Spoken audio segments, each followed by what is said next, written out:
If we want to be honest, our coat of arms shouldn't have an eagle and 2 horses, but one juicy barbecued chicken flanked by 2 cows. Yes, Nigerians love to eat meat. But the violent incidents involving alleged herdsmen are beginning to leave pain in our hearts and a bitter taste in our mouths. Because hundreds more were killed, homes burned, and farmlands destroyed by groups suspected to be herdsmen. Fingers are being pointed at the herdsmen. We're there inside school, for that primary school. So when we're inside, Fulani people come surround us, starting shooting us there. And the herdsmen claim that they have also been victims of violence. 2 of our members were assassinated, and up till now, we could not even see their dead bodies. The police, we know the police are on top of it. They made some arrests. So who really is to blame? The truth is that due to deforestation, the herdsmen have been forced to come further south to find food for their cows. And in the process, the cows sometimes destroy crops belonging to local farmers. Sometimes the farmers get angry and retaliate. And that is when things really get out of hand. But why are we killing each other over vegetables and meat? Is it that we are crazy or we have mad cow disease? Some education is required. Herdsmen need to know their limits when they enter a host community. You can't let your cows to graze on someone else's farm just because they are hungry. It's the same way a farmer can't cut the ear of a herdsman cow passing by the kitchen window just because the farmer needs some protein inside the pepper soup he's cooking. I understand that each incident of herdsmen attacking people is different and sometimes more complicated than it looks. But if we finish killing each other because of plants and animals, who will come remain to kill cow for our burial? We are Nigerians.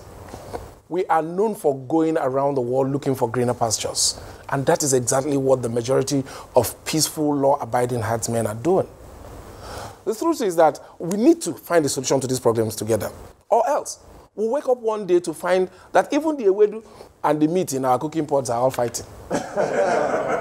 So, for you people who want to use these killings as a means of sowing hatred between the different ethnic groups, you need to stop. Most herdsmen, like most farmers, are just trying to do their work, earn some money, and feed their families.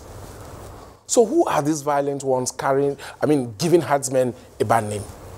And why do they have guns instead of sticks? Who are their sponsors? Are they terrorists? Common criminals? But these gruesome murders are anything but common. Are they even our countrymen? And if they are not, what are we doing about it? These are the questions that need to be answered by the authorities. It is about time the owners of the cows start investing in new ways of getting their cows the grass that they need. And who says that the farmers cannot make money from herdsmen one day? Imagine if private ranches can be set up by farmers, or even cooperatives, so that herdsmen can bring their cows to come and chop grass and chill.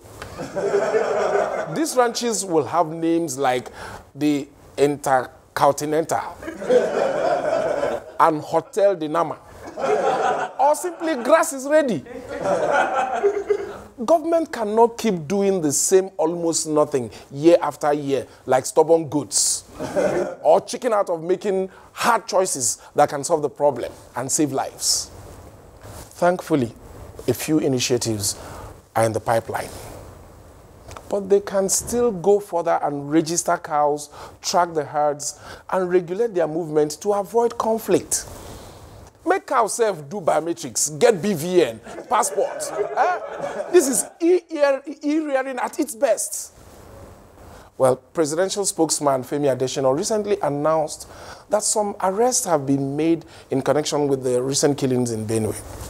In Benue particularly, 8 people alleged to be herders who perpetrated the mayhem and the murder are already before the courts.